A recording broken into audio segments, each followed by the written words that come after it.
The Lord be with you. And with your A spirit. reading from the Holy Gospel according to Matthew. Glory to you, O Lord.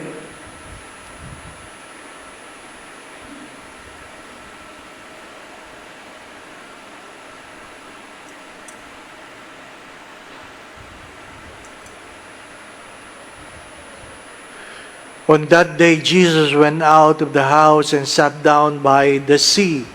Such large crowds gathered around him that he got into a boat and sat down. And the whole crowd stood along the shore. And he spoke to them at length in parables, saying, A sower went out to sow. And as he sowed, some seed fell on the path, and the birds came and ate it up. Some fell on rocky ground where it had little soil. It sprang up at once because the soil was not deep, and when the sun rose, it was scourged, and it withered for lack of roots. Some seed fell among thorns, and the thorns grew up and choked it. But some seed fell on rich soil and produced fruit, 100 or 60 or 30-fold. Whoever has ears ought to hear.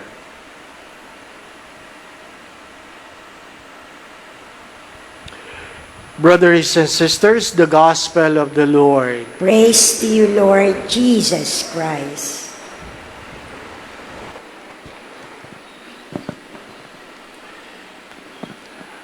A cancer patient with a happy disposition was asked, "Why are you so happy in spite of your sickness?" And she simply said,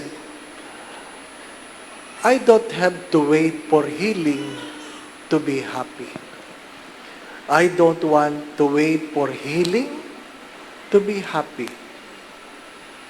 Perhaps you have read this, a man, a boy, who was raised in a family without electricity, now graduated with 5 degrees. 5 degrees. Walang ilaw, pero ngayon, merong 5 titulo. License. License. What I'm trying to say, it is what you do with your life, not what comes to you. It is what you do with your life, not what comes to you. What is the reading trying to tell us? The grace of God is abundant to everyone. It falls like a rain. A rain falls to everyone, to everything. Arid, fertile, sinful, righteous, good or bad. That is the grace of God. And St. Thomas of Aquinas have said this, grace builds in nature. You cannot wait for grace to flourish by doing nothing. You have to act on it. And if you complain about your situation, the more it prevents you from growing and perhaps yielding a good result. The good soil was not an assurance that it will yield 100-fold. It says 100, 60, 30.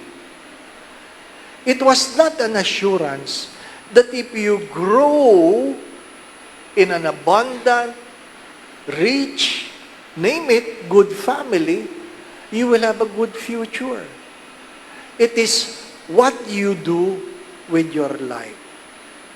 It is what you do with your life. It's good to understand that discipline is more important than motivation. Discipline is more important than motivation. Why do you go to school? You want to be motivated. Why do you attend seminar? You want to be motivated. Why do you attend retreat, recollections? You want to be motivated. Why you want a mentor? You want to be motivated. But with all the motivation, and yet you fail to act on it, then it yields no fruit. Kahit gaano kasarap ang pagkain sa harap mo, kung hindi mo naman kakainin, mamamatay ka sa gutom. Kahit gaano kasarap. Sapagkat hindi ibig sabihin kung merong makakain, merong kumakain. At hindi rin ibig sabihin na lahat ng pagkain sa harapan mo, kakainin mo. Sapagkat, pag sobrang kain mo, ikamamatay mo rin. Yung mga nagsabing, may gamot naman eh. Yung iba doon, pare. May gamot naman eh. Patay kung patay. Patay na sila ngayon. Bakit? Hindi ka pwedeng magpabaya. Kahit may Diyos, hindi ka pwedeng magpabaya.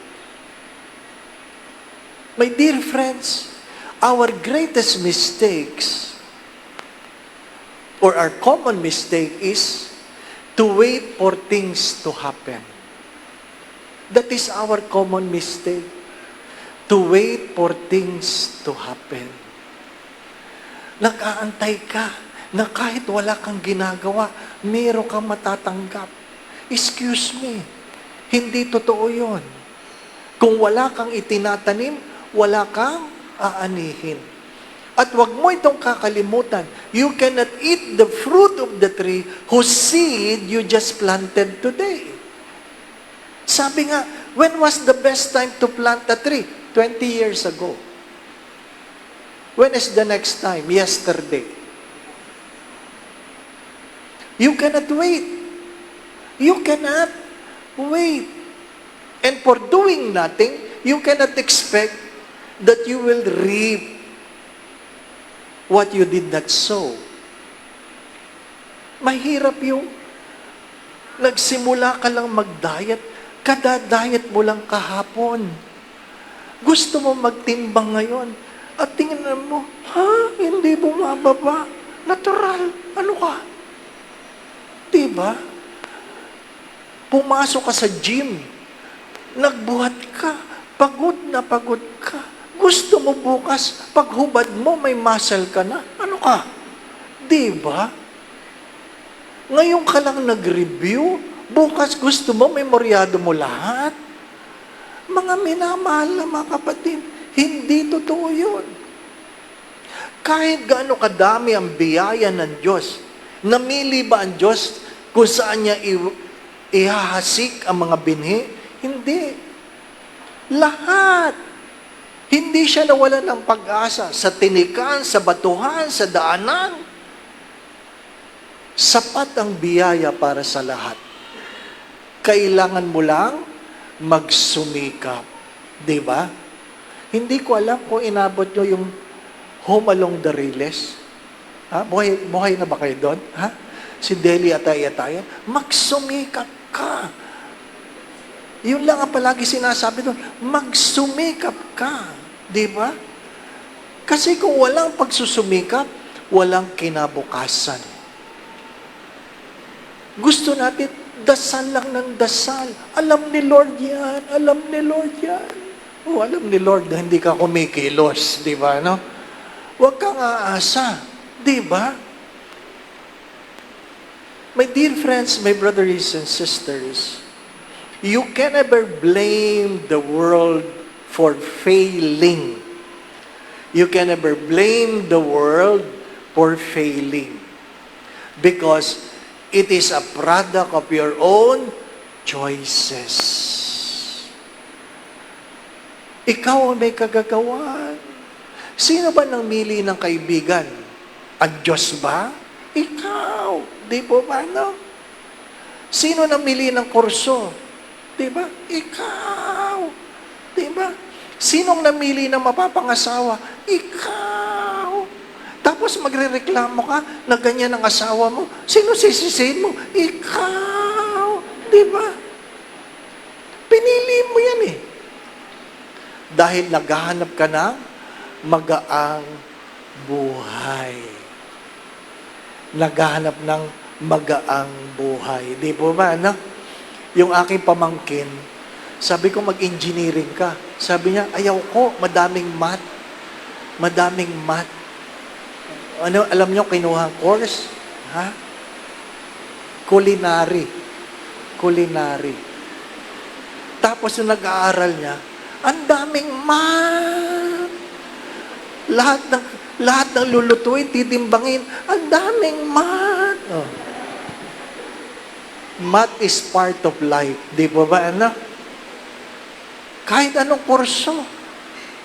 O ngayon, katulong ng tatay niya sa construction, nauwi pa rin sa engineering, di ba ba, anak? Eh, lahat naman kami engineering. Di ba? Ang panganay namin, IE. Ako, ME. Ang sumunod sa akin, EE. Ang bunso, CE. Oh, lahat kami engot. Di ba ba? Siyempre, kung ang tatay mo engot, usually engot ka rin, di ba ba? No? Wala kang magagawa. Mamanahin mo yun. Tapos magrereklamo ka, di ba? No? Ngayon, ang taba-taba.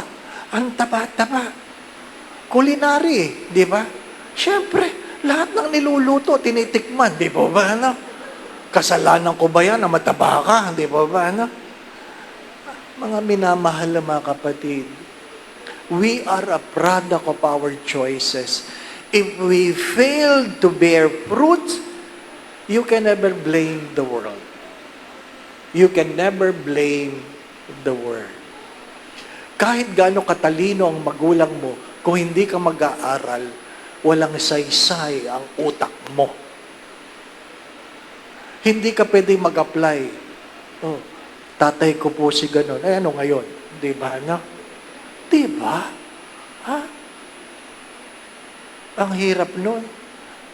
Yung mga nahuhuli sa traffic. Oh, kilala ko po si Sir. Eh ano ngayon? Di ba? Sino bang lumabag sa traffic? Yung baka kilala mo, di ba ba, anak? Ha? Tang! Ba't naman yung pinasok yan? Alam niyan mang one way. Ha? Hindi niyo ba nakita yung sign doon? No entry, one way. Nakita ko po, sir. O ba't ka pumasok?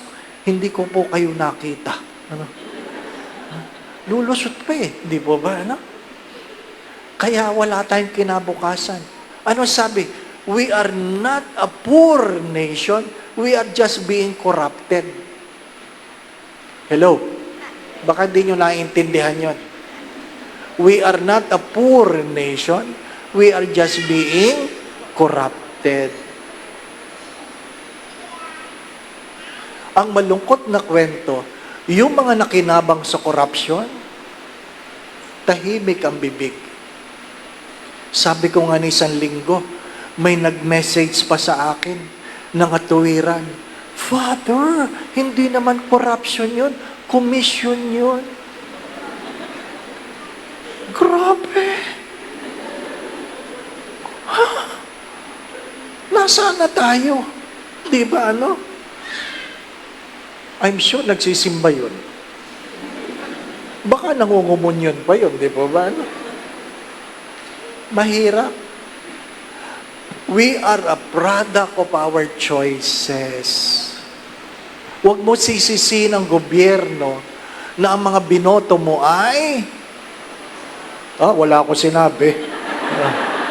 Kayo sumagot. Ha? Talagang ang isda ay nahuhuli sa bibig, di ba ba? Na? Ha? Kaya nga yung mga magulang, when you look at your children, please look at them and ask yourself, what can make them be a person that can yield a better fruits? Inuulit ko, sadyang may mga bagay na hindi nakukuha sa dasal. May mga bagay na hindi nakukuha sa simba. Ano po? Kaming magkakapatid, hindi kami pinagbawalang magbisyo. Sabi ng tatay namin, kung gusto mo manigarilyo, manigarilyo ka. Kung gusto mo mag-inom, mag-inom ka. Kung gusto mo magdroga, magdroga ka. Pero huwag kang gagamit ng pera ng iba. Ano po ninyo? What he was trying to say, be responsible. Be responsible. I think that's our common problem. We fail to be responsible. And when failure comes, we try to look for someone to blame for who we are today. Mananabi ako, mananabi ako. Sabi nila, pag pinanganak ang pangit, wala kang magagawa. Tabi ha, tabi. Kung pinanganak ang pangit, wala kang magagawa. Lumabas kang ganyan di ba, no? Pero pag namatay kang pangit, kasalanan mo. Bakit? Wala kang ginawa. I hope naintindihan nyo yun. There are things we are not in control the time we are born, but the life that God has given us, we are in control. Make a choice, because the grace is more than enough than you need.